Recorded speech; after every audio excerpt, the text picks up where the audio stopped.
Assalamualaikum warahmatullahi wabarakatuh. Kami dari kelompok 6 akan mempresentasikan tugas dengan judul Perdagangan dan Investasi dalam Bisnis Internasional yang beranggota saya sendiri, Nufika, dengan NIM 191375 dan rekan saya, Nur Halisa, dengan NIM 191398. Aktivitas bisnis internasional, perdagangan internasional, ekspor dan impor. Investasi. 1. Investasi portofolio. 2. Foreign direct investment. Perusahaan internasional mendirikan dan memperluas operasinya di luar negeri. Foreign sourcing. Perdagangan bahan baku, komponen, produk dari luar negeri. Perdagangan internasional yaitu mengekspor secara tidak langsung dan secara langsung. Secara tidak langsung yaitu mengekspor barang dan jasa melalui berbagai jenis eksportir yang berbasis di dalam negeri. Sedangkan secara langsung yaitu mengekspor barang dan jasa oleh perusahaan yang memproduksinya. Turnkey project yaitu ekspor teknologi, keahlian manajemen, dan peralatan modal.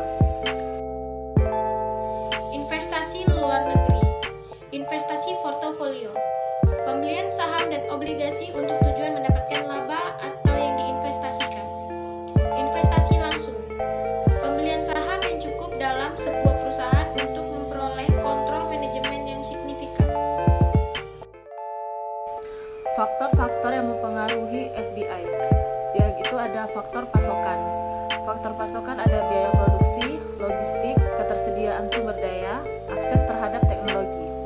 Faktor permintaan, yaitu akses pelanggan, keunggulan pemasaran, eksploitasi keunggulan kompetitif, mobilitas pelanggan.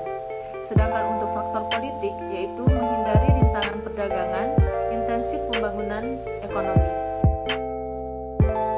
Pemanufakturan di luar negeri. 1. Cabang yang dimiliki secara keseluruhan, memulai dari tanah sampai membangun pabrik baru, mengambil alih perusahaan yang sedang berjalan, membeli distributornya. Yang kedua yaitu usaha patungan, yaitu kontrak manajemen. Badan usaha yang dibentuk oleh perusahaan internasional dan para pemilik lokal. Badan usaha yang dibentuk oleh dua perusahaan internasional untuk melakukan bisnis di pasar ketiga. Poin ketiga, badan usaha yang dibentuk oleh pemerintah biasanya di negara tempat investasi dilakukan dan sebuah perusahaan internasional. Kerjasama yang dilakukan antara dua pihak atau lebih perusahaan dalam proyek yang lamanya terbatas. 3. Perjanjian lisensi. Perjanjian kontraktual di mana sebuah perusahaan memberikan akses kepada hak paten, rahasia dagang, atau teknologinya kepada perusahaan lain dengan mendapat bayaran. Yang keempat yaitu waralaba.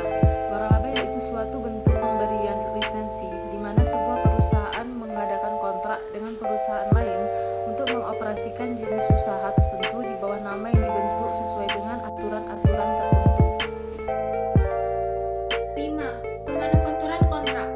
Perjanjian di mana sebuah perusahaan mengadakan kontrak dengan perusahaan lain untuk memproduksi produk setiap dengan spesifikasi tetapi menerima tanggung jawab pemasaran. Mengapa aliansi strategis? Yaitu yang pertama, persaingan global meluas. Yang kedua, meningkatnya biaya riset dan development pemasaran. Yang ketiga, perlu gerakan cepat untuk melaksanakan strategi global. Caranya yaitu dengan usaha patungan. Yang kedua, merger dan akuisisi. 7. Dimensi global. 1. Produk. 2. Pasar. 3. Promosi. 4. Memberi nilai tambah kepada produk. 5. Strategi kompetitif. 6. Penggunaan personil bukan dari negara asal. 7. Memperluas kepemilikan global dalam perusahaan. Saluran distribusi internasional. Yang pertama yaitu langsung. Yang pertama ada agen pabrikan, yang kedua distributor, yang ketiga pengecer, dan yang keempat perusahaan dagang.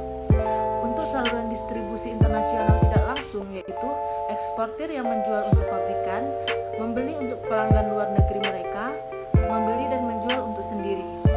Produksi di luar negeri, saluran distribusi menyesuaikan dengan negara di pasar domestik negara setempat. Baik, itu saja saja yang dapat kami sampaikan.